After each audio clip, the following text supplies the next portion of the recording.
A new baby's an exciting addition to the family. But there are problems, too. He's always asleep. When's he ever going to be any fun? All he ever does is eat and sleep. Yes, eat and sleep.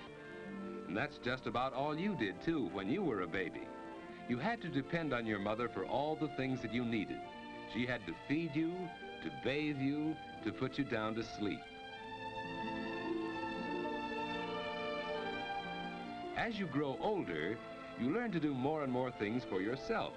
Some of these things you do so often that they become habits. Everybody has habits. Dad likes to read his newspaper every evening in this same chair.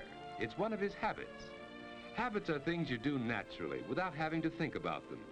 Martha first had to think each step when she tied a bow knot. Now she can do it easily and quickly.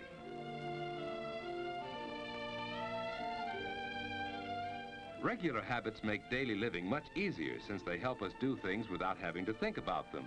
Some of the habits you learn now may stay with you all your life.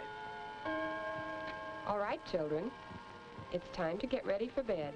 I'm almost through with this chapter, Mother. It's time for bed, Susie. You go right to sleep now. Getting ready for bed at a regular time is one of the most important habits you can learn. A quiet hour or two before bedtime is part of this habit. It makes you feel relaxed and sleepy, ready for bed.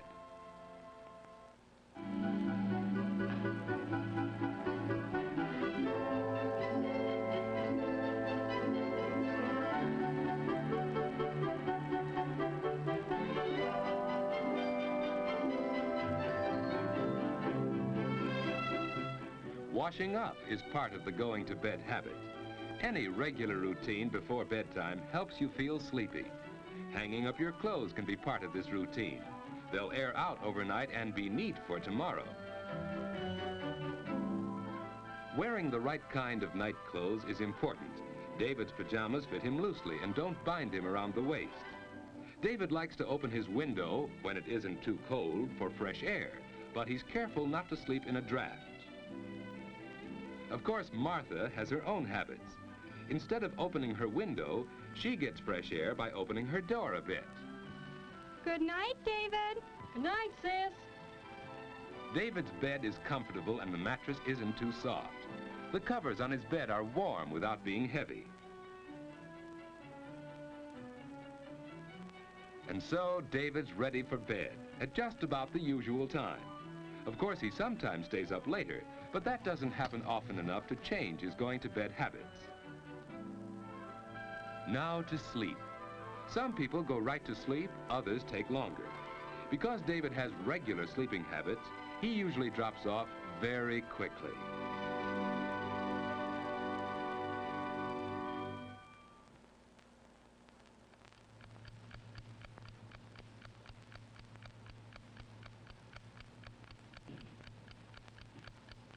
David has probably never stopped to think what a wonderful thing sleep is.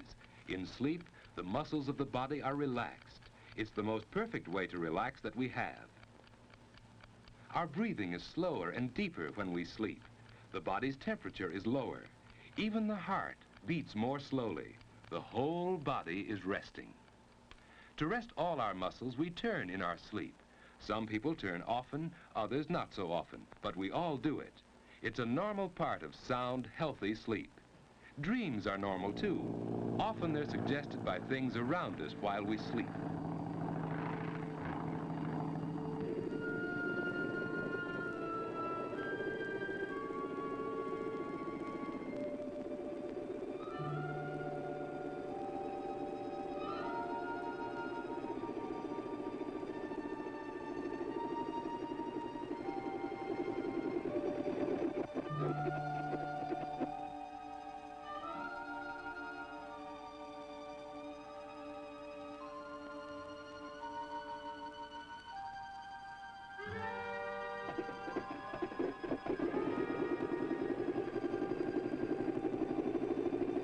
Dreams don't seem to make much sense, do they? That's because the brain is resting along with the body, so it's less alert when you sleep.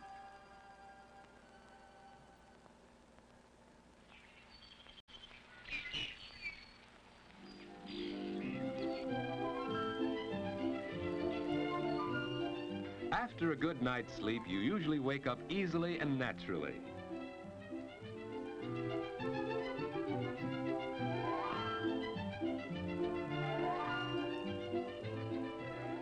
The alarm hasn't rung yet. David finds that he usually wakes up before it goes off.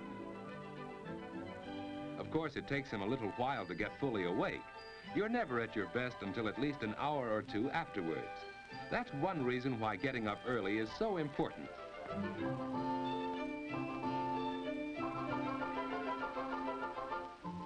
There's plenty of time for breakfast, too. Breakfast is an important meal that shouldn't be missed. If you usually go to bed early enough, you usually wake up early, too. You can start the day in a pleasant, unhurried way. It's more fun for you that way, and more fun for the rest of the family, too. David and Martha enjoy their mornings, and that helps them enjoy the whole day.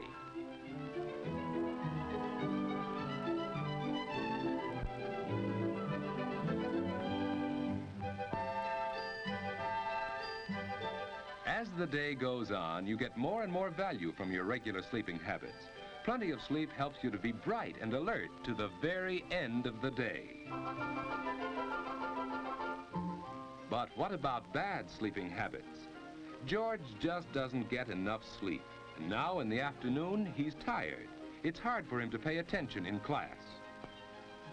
When the teacher calls on him, George just can't seem to remember things that he really ought to know. George doesn't realize it, but his main trouble is bad sleeping habits. Last night, for instance... No, Muggsy. Don't rub me out. I didn't do it. Honest, I didn't. No rat's gonna squeal on me. You know too much, Limpy. You know I wouldn't sing, Muggsy. We've been pals too long. Slat saw you in the DA's office. Sure, I was there, but they didn't get nothing out of me. Then why was the coppers around here today? I don't know, Muggsy. I don't know. You squealed, that's why. You put the finger on me. You can't do it, Muggsy. You can't. You can't. Oh.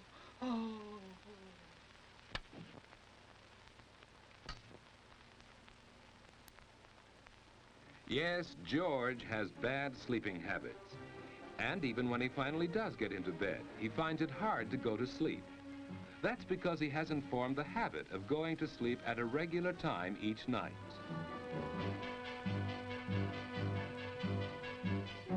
And it's just as hard for him to wake up in the morning. George!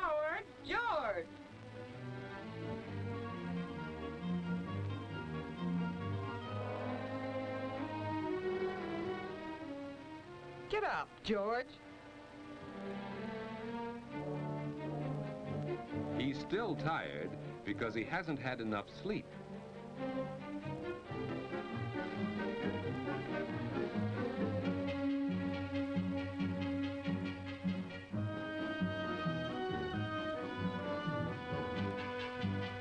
Hey, Mom, where are my books? On the mantel, dear. George, close the door. The morning starts badly, and the whole day goes badly when you get too little sleep too often.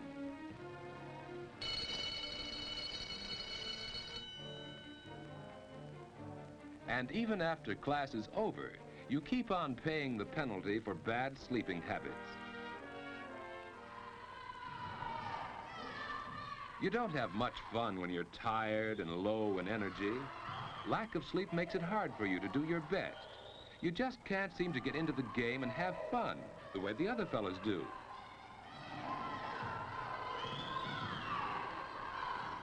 You're irritable and cross, hard to get along with. People don't like you, and you don't like yourself when you're like that.